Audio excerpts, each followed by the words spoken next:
త్వరలోనే దేవ్జీ అలియాస్ తిప్పరి తిరుపతి రాజిరెడ్డి లొంగిపోతారని ఆశాభావం వ్యక్తం చేశారు మాజీ మావోయిస్ట్ నేత మల్లోజుల వేణుగోపాల్ అలియాస్ సోను. అడవి ఉద్యమానికి వదిలిపెట్టారన్నారు. తాను లొంగిపోయే ముందు ఛత్తీస్గఢ్ ప్రభుత్వం ముందు పలు డిమాండ్లు పెట్టామన్నారు. సాధించిన విజయాలు ఏంటో అనేది ప్రజల మధ్యకు వెళితే తెలుస్తోందన్నారు. 1980లో ఉన్న తెలంగాణ ఆ తర్వాత వచ్చిన మార్పులు ప్రజలను అడిగితే తెలుస్తోందన్నారు. నాటి ఉద్యమాన్ని తిరిగి తీసుకురాలేకపోయామంటున్న మల్లోజుల వేణుగోపాల్తో మా ప్రతినిధి సారంగపాణి ఫేస్ టు ఫేస్.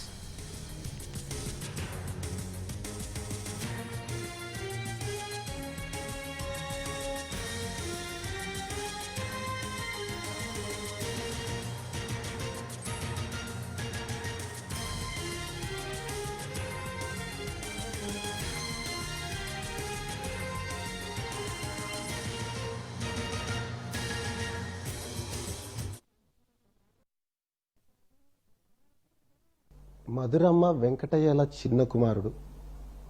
జైగిత్యాల జైత్రయాత్ర నుంచి అజ్ఞాత జీవితం ప్రారంభించి అరణ్యం నుంచి దండకారణ్యంకు ఎదిగారు.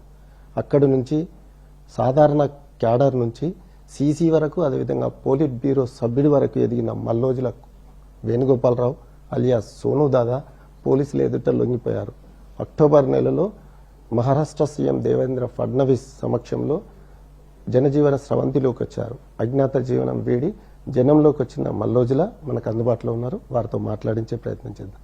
సార్, వేణుగోపాలరావు అంటే సోను దాదా లొంగిపోయాడు, వేణుగోపాలరావుగా మిగిలిపోయాడు అంటున్నారు. వాళ్ళకి ఏం చెప్తారు? ఎవరు అనడం కాదండి, నేనే చెప్పాను ఆ విషయాన్ని.